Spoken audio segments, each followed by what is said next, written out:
you done now? Broadcasting live from Houston, Texas, and around the world. TV host, best-selling author, and radio personality Brad Gilmore brings you a collection of conversations with stars from movies.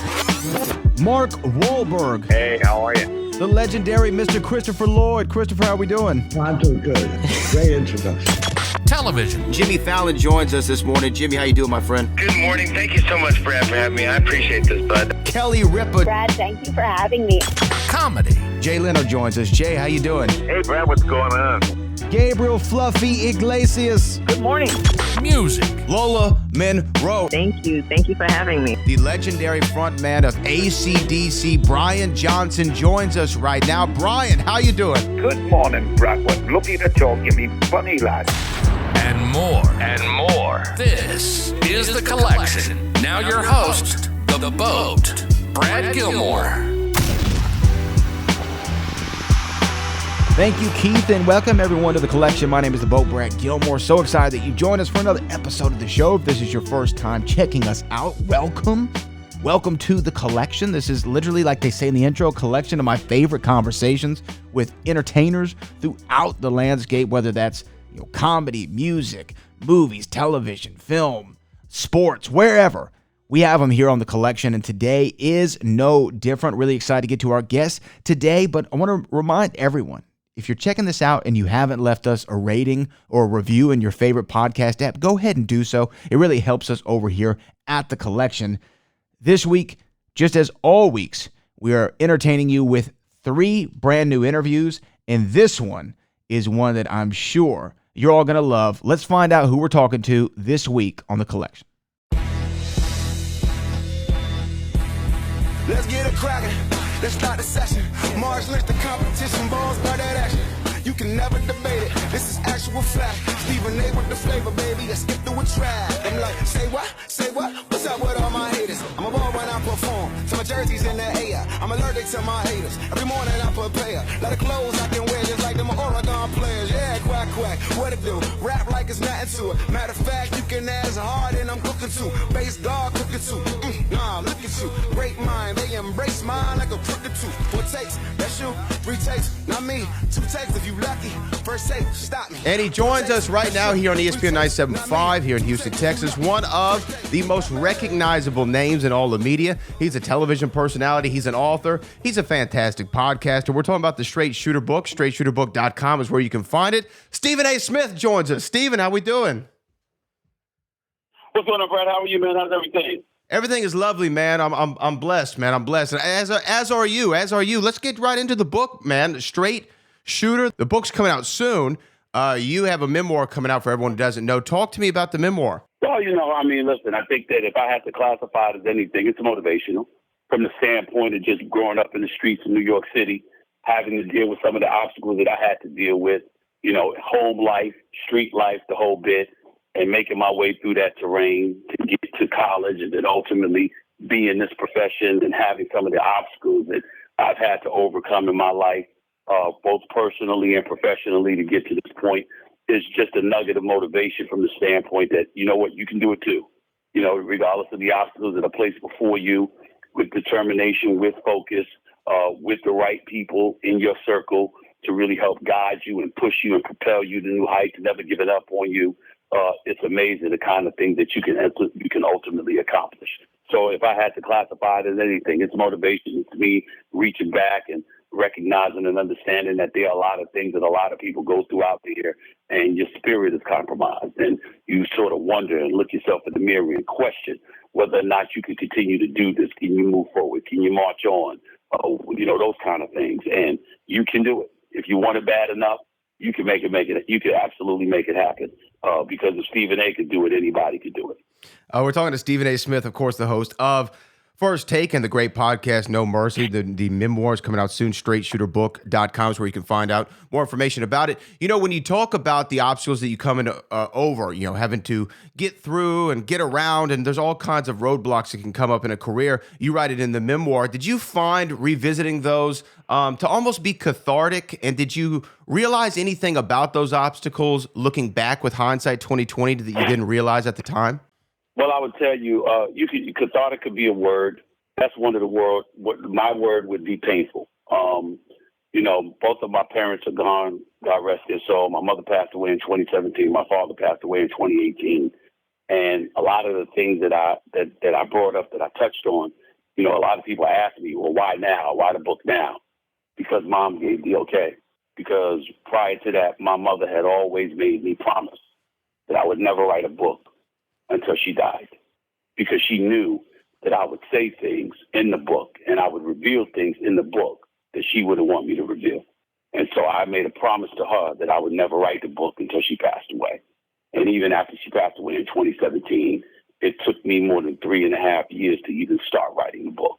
I wrote the book myself, and it was important to me to have to do that, because obviously it's a memoir and you're telling very, very personal stories. And so because of that, I knew that, and it was hard in that regard, so much so that when I wrote the book, my sisters wouldn't talk to me for like 2 weeks. Wow. They weren't mad at me. It was very difficult for them to relive what they knew I had endured, because to some degree they had endured it too. And because of it, it was memories that were buried for a long time.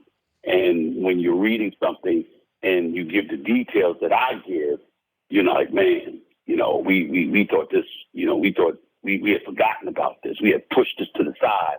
And then it propped up a lot of memories, which made it a very, very difficult time for my family. They weren't mad at me at all, because, again, they gave me the okay as well.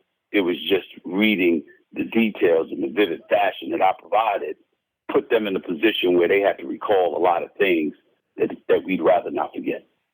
We're talking to Stephen A. Smith right now. The book is called Straight Shooter. You can find out more information at straightshooterbook.com. I want to ask you this, because you're one of the most recognizable names at one time in all of sports media, but now I think you're one of the most recognizable names in all of media. You have a great podcast, No Mercy, where you just kind of go away from sports sometimes and you talk about real world issues, politics. I know you had Neo on where you talk about his career. Was that something that you really wanted to do, to where you could kind of dig a lane outside of just sports talk and talk about politics and talk about music and talk about the other interests that you have? It's always what I wanted to do. I've never been in this industry just to talk sports. I've always felt that my mind was more expansive than that, and I never had any intention of limiting myself to just sports. That was never my objective. And so, for me, the podcast is important because it's mine. It's not associated with ESPN. I own it. I operate it. And, I'm in control of content from my podcast. It doesn't happen unless it comes through me. So those things were important to me, because obviously I'm incredibly grateful for the relationship that I have with ESPN, no doubt about that. I always have been, I always will be. But at the same time, I have my own aspirations. I have my own goals. And it certainly is not limited to the world of sports. So that was very, very important for me to establish, to make sure that everybody knew that. Again, I'll never go away from sports. I'll always touch on it, as you well know. But it was just important to me to show that I wasn't going to be limited to it, that you never, ever know what's on my mind on a day-to-day basis and the kind of things that I'm willing to tackle. On this show, I love talking to people like you who have such a motivational story. As you said, the book's going to be motivational. I have to ask a couple last questions for you. First, though, is what's the best advice anyone's ever given you? Know the game. Because when you know the game, you can choose whether to play it or not. But you got no shot at winning if you don't even know it existed, because you're oblivious to your surroundings. And that's the greatest advice that I've received. I've received a lot of great advice over the years. But the reason why that stands out above the crowd is because it's applicable no matter where I'm at, what I'm doing, where I'm going. That rule absolutely positively never fades.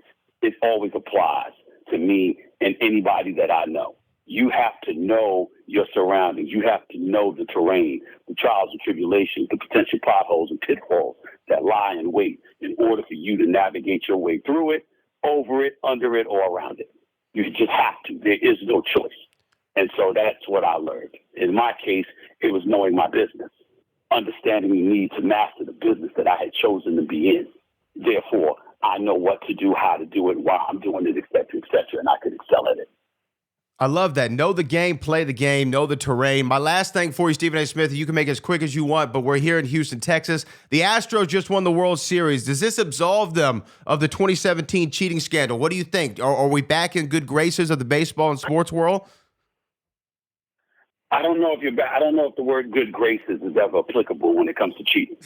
Once you're a cheater, you'll always be remembered for that. What I will say to you, however, is that the respect is there, the greatness is there, and the fact that Dusty Baker is your manager instead of Hinch or anybody else, that's a big deal. Because Dusty Baker is one of the highly respected baseball minds ever. And for him to come to Houston and to do what he did, and for this franchise to capture another World Series championship, you just can't say enough about them. You have to give credit where credit is due and just pay homage to the fact that they're the best. They're the reigning defending champions, and there's absolute legitimacy to that this time around that cannot be disputed. There's no way around that. I love it. Stephen A. Smith, again, the book, straightshooterbook.com is where you can figure it out. Check out his podcast, No Mercy. Check him out on First Take on ESPN. Stephen A., appreciate you taking the time this morning for us. Thank you so much, man. Take care of yourself.